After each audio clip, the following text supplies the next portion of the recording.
This video will explore the ageless story of Jesus Christ feeding the 5,000 with other believers. This story goes beyond time and invites us to see the limitless power of compassion and faith. This narrative is a ray of hope in a world full of uncertainty and doubt, a reminder that God is always there, ever present to provide, even in the depths of our despair. It exhorts us to believe in the face of impossibility, to trust in the midst of lack, and to personally experience the amazing deeds of our Savior Jesus Christ. Together, let's take a deep dive into this story to discover its timeless truths and explore its depths. The account of this amazing incident not only inspires us, but also serves as a call to action, encouraging us to embrace the power of compassion, put our faith in God's providence, and give liberally to those in need. As we follow in the footsteps of Jesus Christ and see firsthand the miracle feeding of the 5,000, come along on this journey of faith and discovery. Let us be motivated to live lives filled with kindness, giving, and unshakable trust in the one who supplies everything together. Having said all of that, now to the story.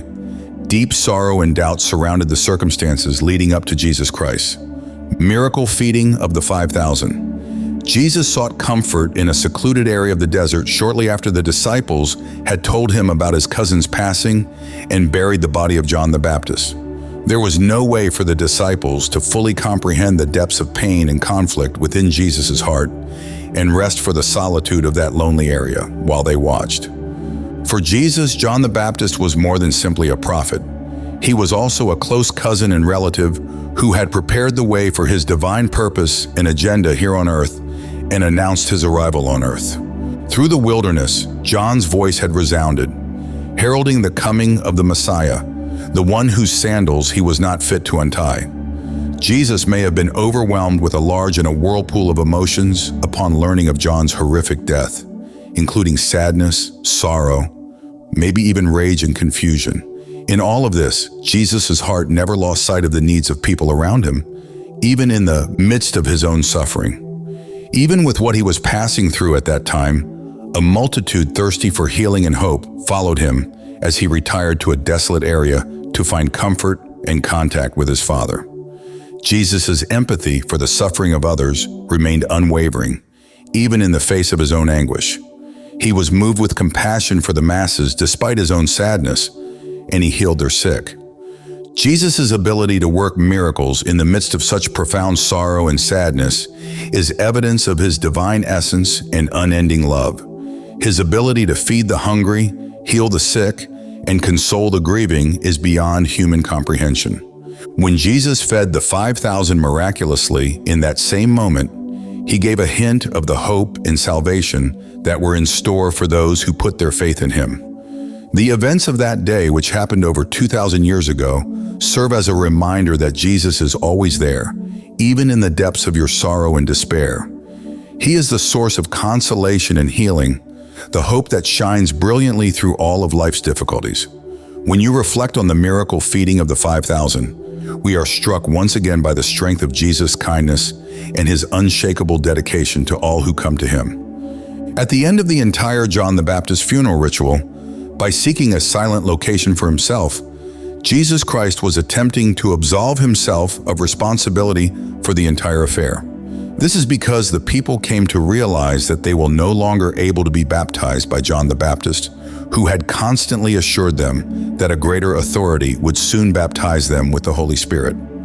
Following him on foot out of the towns, the multitude learned that Jesus Christ had left for a deserted location, most likely to spend time alone, pray, and have a conversation with the Father on John's passing. This remark captures one of the most fundamental features of Jesus' character, his unending love for people. Jesus was moved with compassion when he saw a large multitude and healed their sick. Deep insights into the character of Jesus, his ministry, and his interactions with others are revealed in this one sentence. In its purest form, the compassion exhibited by Jesus Christ goes beyond mere sympathy or pity. One sincere reaction to the pain and tribulations of others stems from a profound empathy. Jesus saw more than just a mass of people as he looked out upon the multitude. He saw people, each with their own needs, struggles, and tales to tell. He felt real sympathy for them in his heart. This compassion was active rather than passive. Jesus was compelled to interact with the crowd, extend his hand, and tend to their needs as a result. He didn't ignore or downplay their hardships or suffer in silence. Rather, Jesus moved forward, prepared to provide restoration, hope, and healing. The act of Jesus curing the sick is a concrete manifestation of his compassion. His touch, his word, or his sight could relieve physical diseases in people who were afflicted. His deep love and care for the welfare of everyone he came into contact with drove him to accomplish miracles rather than seeking fame or praise. Furthermore, Jesus showed universal and inclusive compassion. It was inclusive of everyone, irrespective of their background, ethnicity, or socioeconomic standing. He gave solace to the bereaved, loved the misfits, and cured the ill. He had sympathy for everyone, and no one was ever thought to be undeserving of his affection. Jesus' empathy is still an example for us to follow in our own lives today. We are expected to exhibit the same compassion that defined his ministry as his disciples. It is our duty to respond to people with compassion and empathy, to see the humanity in them, and to respect their intrinsic worth and dignity. Jesus' example of compassion offers hope in a world full of division, conflict, and suffering. It serves as a reminder that love can triumph over hatred, healing can triumph over brokenness, and compassion can change people's lives even in the most difficult circumstances. As they left that serene lakeside with their hearts full and their spirits restored, they learned a lesson that would stick with them for the rest of their lives, that all they need to do in times of uncertainty and doubt, of hunger and need, is to have faith and trust in the one who provides everything. Jesus starts talking while in the Sea of Galilee, a huge body of water that has seen innumerable accounts of faith and miracles stretches out behind him. His authoritative yet soft voice rises above the sound of the waves, drawing everyone's attention who has gathered to hear him speak. His words are akin to a salve for the tired soul. They provide hope to the hopeless, wisdom to the seeker, and consolation to the brokenhearted. He speaks of forgiveness and redemption, love, and compassion, truths that his listeners can relate to on a deep level. A feeling of calm that is beyond all of the world's concerns and anxieties settles over the assembly as the crowd clings on his every word.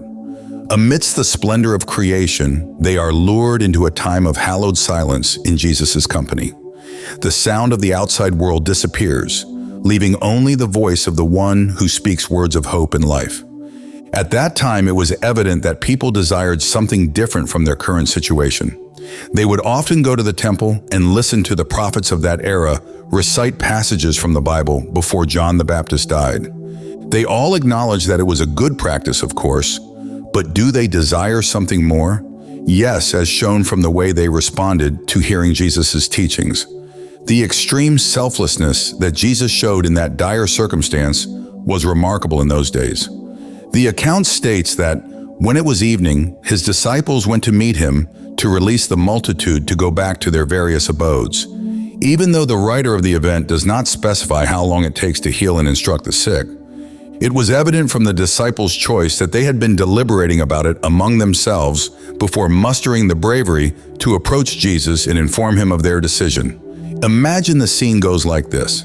There were thousands of individuals waiting in queue to take the stage, their hearts full of hope and eagerness on a big crusade ground.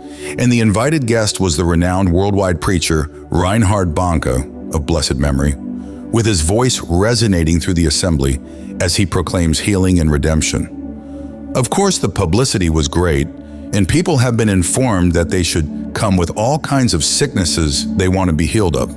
Again, the crusade ground was expected to be open throughout the program, and the people has already concluded in their heart to stay till the end of the program just to ensure that they are delivered from all their oppressions. But as the evening draws in and the hour becomes late, one of the officials approached the great evangelist, Reinhard Bonnke, pleading with him to end the gathering and send the guests home. As the official was talking, a voice cuts through the quiet mutterings of the crowd, one full of worry, maybe even mistrust.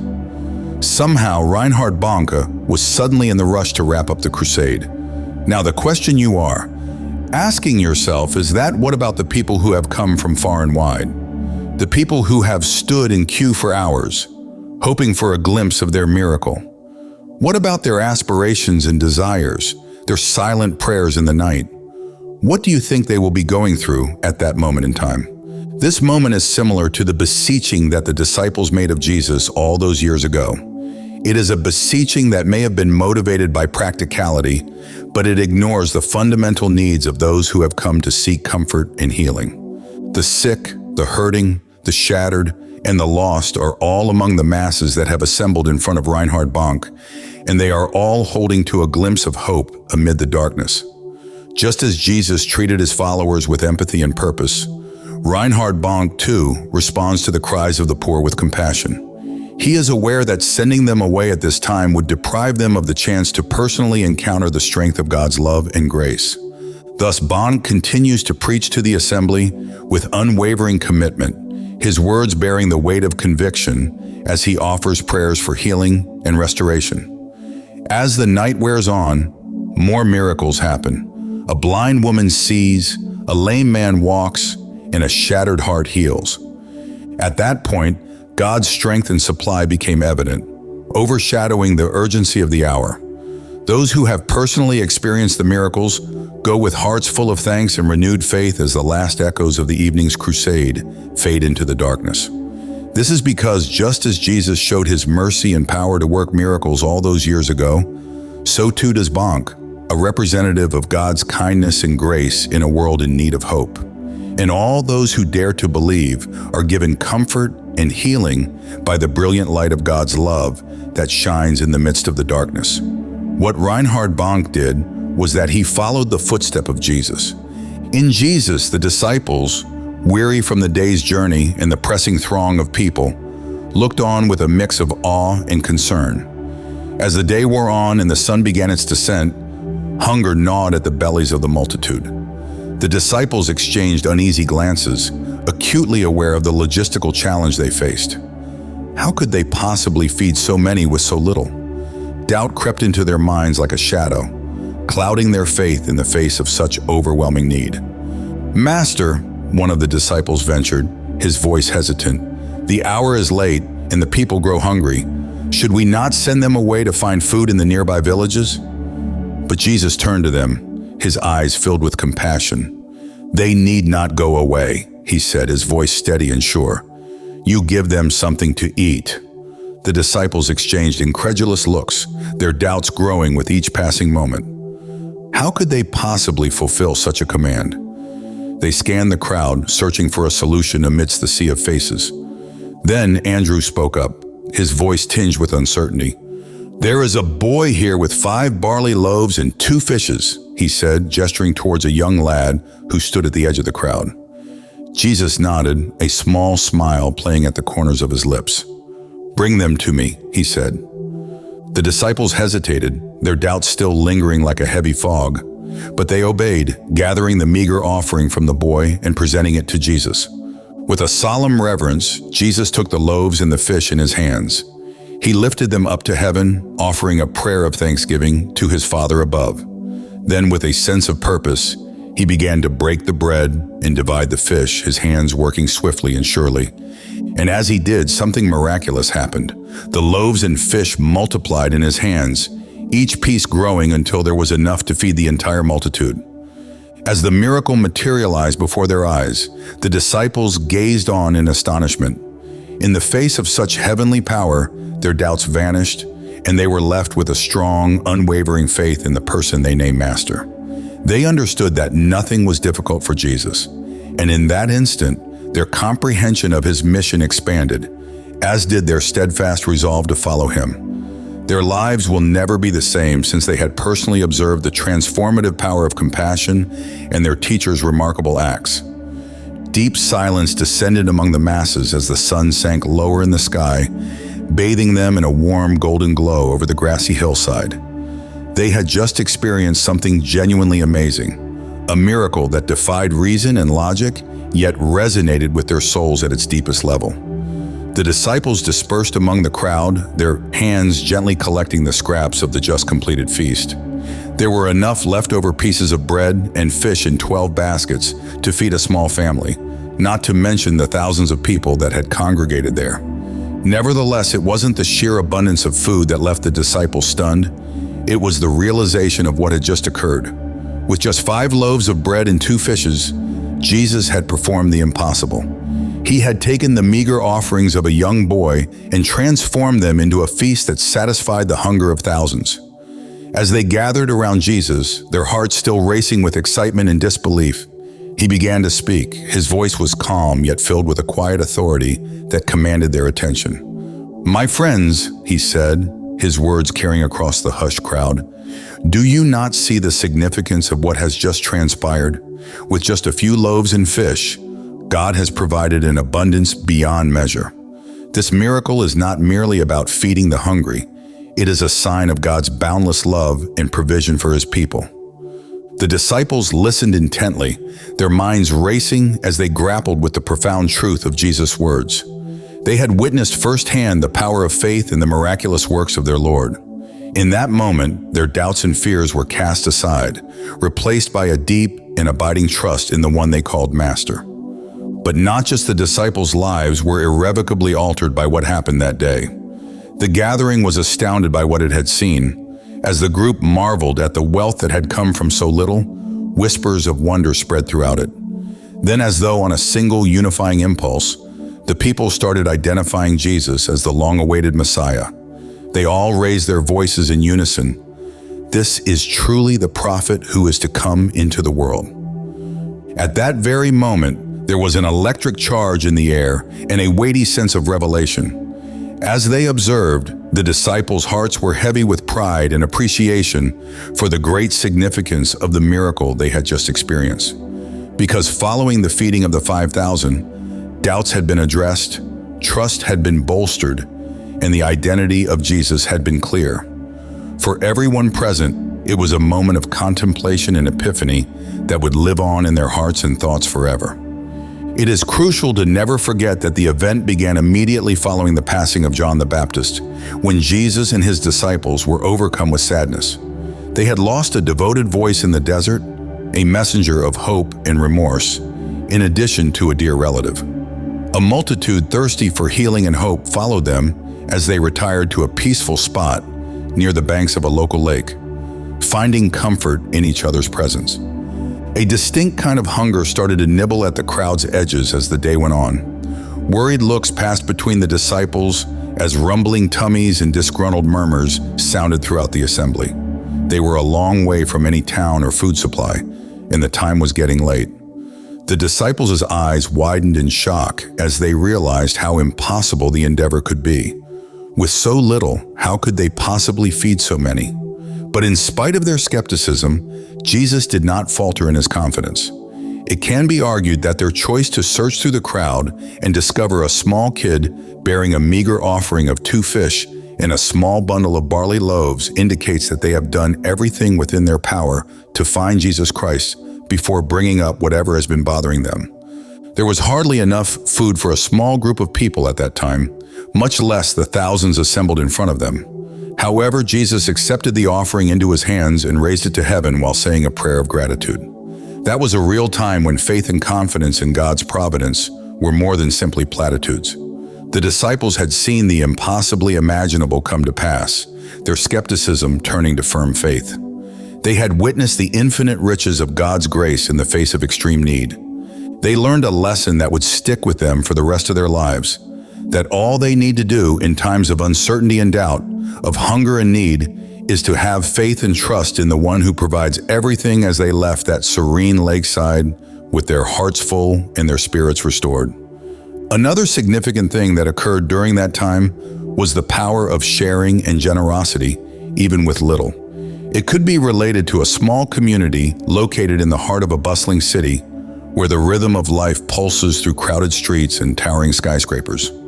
Here, people from all walks of life gather, seeking refuge from the struggles of urban living, seeking solace in the warmth of community. On getting to the location one day, you were told that all the food is finished due to the fact that the people that came on that particular day were more than the usual people that normally come around. How will you feel? Of course, you will be faced with this dilemma, unsure of what to do. You proceeded to ask them if they have any raw food that could be cooked while you wait. At this time, other people also share the same viewpoint as yours, just to be told there was no more raw food available. How could they possibly feed everyone on ground? Yet even as doubt creeps into everyone's minds, a young girl steps forward with her face filled with determination. "I have some snacks," she says quietly, holding out a small bag of chips and a bottle of fruit juice. It's not much, but maybe it can help. Despite having so little herself, she is willing to share what she has with others in need. Moved by her offer, everyone take her offering and begin to distribute it among the crowd. As they break the chips and divide the fruit juice, something miraculous begins to happen. The snacks seem to multiply in their hands, filling plate after plate until there is enough to feed everyone gathered in the community center. Eyes widen in wonder as the hungry mouths are satisfied, their bellies filled with the abundance of food miraculously provided. The motive for collecting and sharing the chips and fruit juice was because they wanted to encourage the small girl, knowing fully well that it cannot do anything compared to what was expected. In that moment of sharing, everyone present in that community location at that time alike are reminded of the power of sharing and generosity, even with little. For it is not the size of the offering that matters, but the heart behind it, the willingness to give what you have, no matter how small, for the benefit of others. And in that simple act of sharing, lives are transformed, communities are strengthened, and hope is renewed once more. In the end, all were fed, and the disciples marveled at the boundless generosity of their Lord. For in the midst of their doubt and uncertainty, Jesus had provided abundantly, proving once again that with faith all things are possible. Ultimately, the passage from the Gospel of John serves as a poignant reminder of the profound depth of Jesus' compassion, a compassion that knows no bounds and extends to all who are in need. It is a reminder that in the midst of life's struggles and uncertainties, we are never alone, for we are held in the embrace of a God who sees us, knows us, and loves us with a compassion that will never fade away. From that day forward, their commitment to Jesus' mission was unwavering. They had seen his power, experienced his grace, and they knew without a doubt that he was the one they had been waiting for. As they stood on the shore of the deserted place, bathed in the golden light of the setting sun, the disciples felt a sense of peace wash over them. For in witnessing the miraculous works of their teacher, their understanding had deepened, their faith had been strengthened, and their commitment to his mission had been sealed. As we conclude our exploration of how Jesus Christ miraculously fed the 5,000, let us not simply close the book on this story, but rather let us allow its timeless lessons to resonate within our hearts and guide our actions. In today's world, the hunger we face extends far beyond the physical realm. While there are millions who suffer from food insecurity and hunger, there is also a profound spiritual hunger, a longing for connection, purpose, and meaning. It is within this landscape of need, both physical and spiritual, that the call to action embedded within the miraculous feeding of the 5,000 resonates most deeply. In the face of physical hunger, let us not turn a blind eye to the plight of those who go without food. Let us cultivate compassion within our hearts, opening our eyes to the needs of our fellow human beings. Whether it's volunteering at a local food bank, donating to organizations that provide meals to the hungry, or simply reaching out to a neighbor in need, there are countless ways we can respond with generosity and love. But there's more to this call to action than just treating bodily hunger. It calls us to acknowledge and address the spiritual yearning for connection, meaning, and belonging that permeates our environment. We live in a distracted and busy age where it is all too easy to ignore the more basic needs of people around us. However, much like Jesus, we are expected to see past appearances, peer into people's souls, and react in a way that is compassionate and understanding. This could be being there for someone who are lost and alone, encouraging someone who is having doubts, or just listening to a buddy who is going through a difficult time.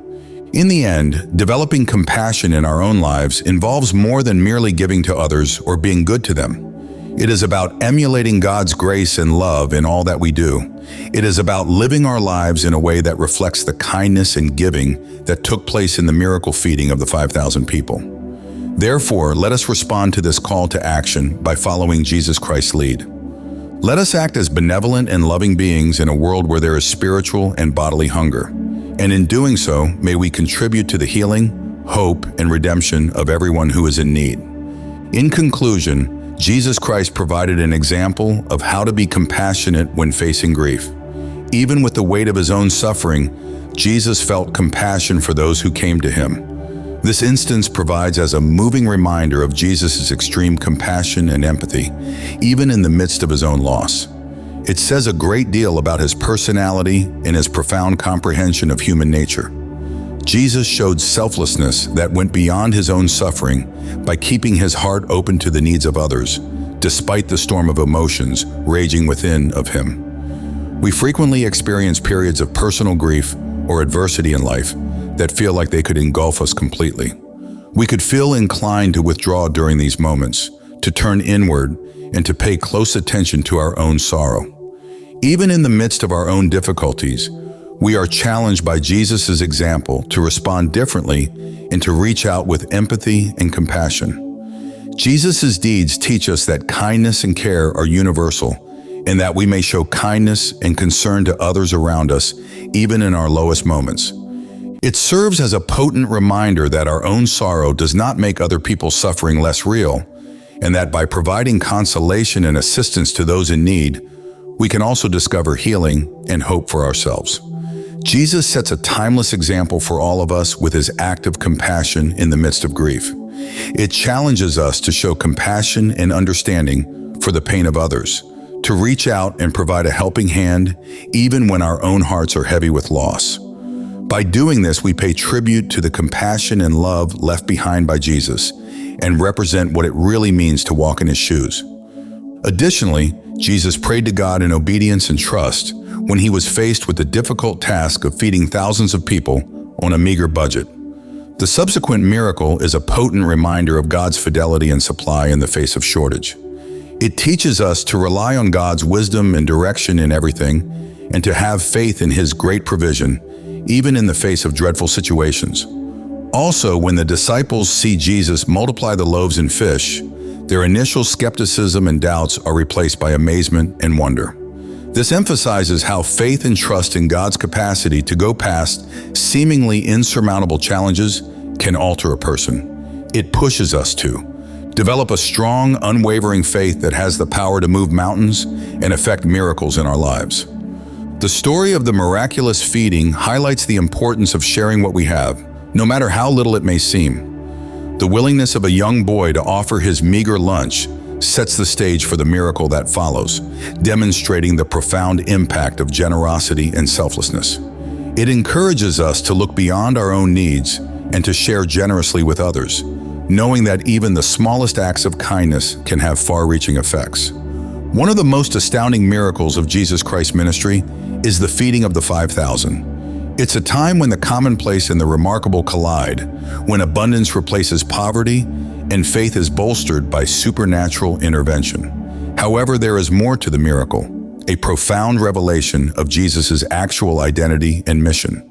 The miraculous multiplication of loaves and fish was not merely an example of Jesus' power. Rather, it was a declaration of his divinity to the multitude gathered on that hillside.